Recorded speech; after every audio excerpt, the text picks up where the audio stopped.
अस्सलाम वालेकुम रहमतुल्लाहि व बरकातहू। 1898 में जब मिस्र में लाल सागर के किनारे एक अति प्राचीन मानव शरीर मिला जो आश्चर्यजनक रूप से हजारों साल गुजर जाने के बाद भी सुरक्षित था, सभी को इस मृत शरीर का रहस्य जानने की उत्सुकता रहती थी। इसीलिए इस शरीर को 1981 में चिकित्सकीय खोज के लिए फ्रांस मंगवाया गया और इस शरीर पर डॉक्टर मॉरिस ने परीक्षण किए। आज इसी सिलसिले में हम लेके आए हैं फिरौन की लाश पर परीक्षण करके डॉक्टर मॉरिस को कुरान की सत्यता पर विश्वास हुआ। जी हाँ दोस्तों, आइए आगे जानते हैं।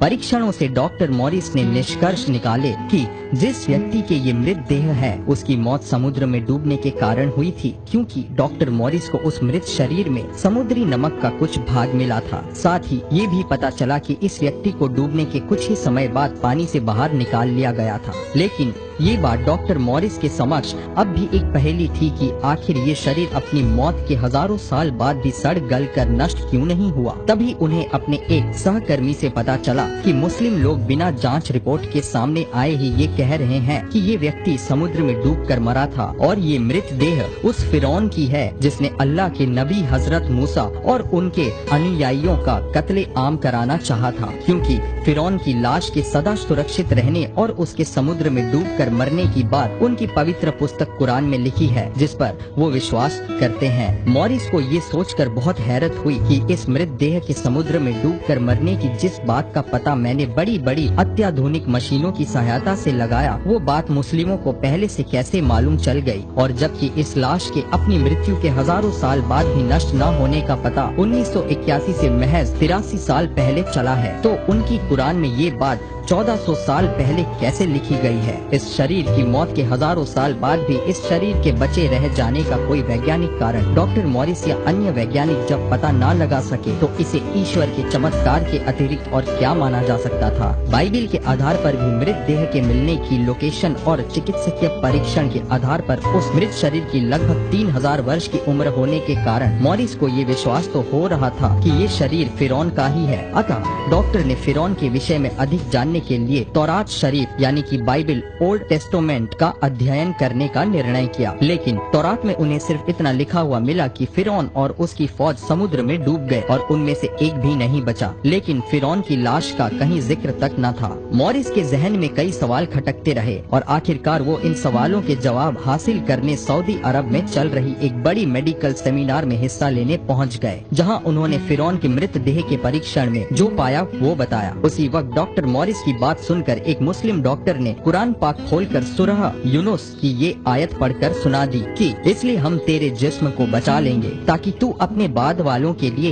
एक निशानी हो जाए। बेशक बहुत से लोग हमारी निशानियों की तरफ से लापरवाह रहते हैं। सूरह यूनुस आयत 92। इस आयत का डॉक्टर मॉरिस बुकाए पर कुछ ऐसा असर पड़ा कि उसी वक्त खड़े होकर उन्होंने ये ऐलान कर दिया कि मैंने आज से इस्लाम कबूल कर लिया और इस पवित्र कुरान पर विश्वास कर लिया। इसके बाद अपने वतन फ्रांस वापस जाकर कई साल डॉक्टर मॉरिस कुरान और साइंस पर रिसर्च करते रहे और फिर उसके बाद कुरान के साइंसी चमत्कारों के विषय में ऐसी ऐसी किताबें लिखी जिन्होंने दुनिया भर में धूम मचा दी थी। अगर आपको भी लगता है कि ये बातें लोगों तक पहुँचनी चाहिए तो इस वीडियो को ज्यादा से ज्यादा शेयर करें। इंशाअल्लाह हो सकता है आपके शेयर करने से किसी गैर मुस्लिम को कुरान और सुन्नत पर गौर और फिक्र करने की अल्लाह तौफीक दे दे और ये उनके लिए हिदायत और आपके लिए सवाब जारिया बन जाए। जज़ाकल्लाहु खैरन कसीरा।